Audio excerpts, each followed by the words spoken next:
How to stop blaming others and take ownership of your actions. The worst kind of leader is the leader who doesn't take responsibility. After all, being a leader is all about taking responsibility.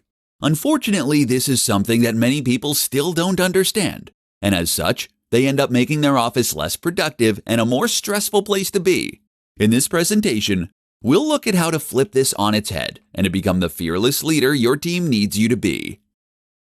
The blame game. The manager's job very often is to make sure that their team are meeting specific targets at given points in time. This is a way that they can demonstrate the effectiveness of their work and that their efforts can be measured. But what happens when they don't reach those targets? Bad leaders will now turn on their staff and actively blame them for being ineffective.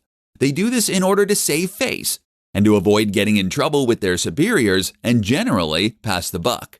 But it also happens to be the number one way to instantly reduce the productivity of your team.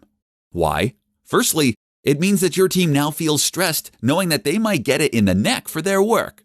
The result is that they won't take as many creative risks, and they generally won't do their best work. They'll likely also feel resentful that their work has gone this way. The other issue is that it makes you seem like a weaker leader.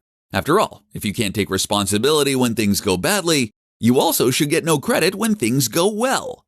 So what are you doing? Your job is to then simply suck it up and to take the flak when things go wrong.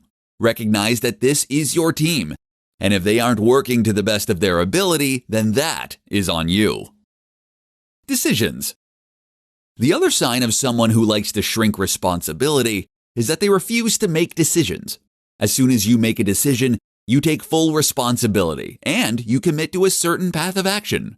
By avoiding making decisions, you can avoid taking this responsibility, but you also prevent your team from doing anything effective or useful. Take the responsibility, make the call, and take action. This can take a while to get used to, but it's simply a matter of changing your thinking. Your job is to be the person who makes the call and takes the flak.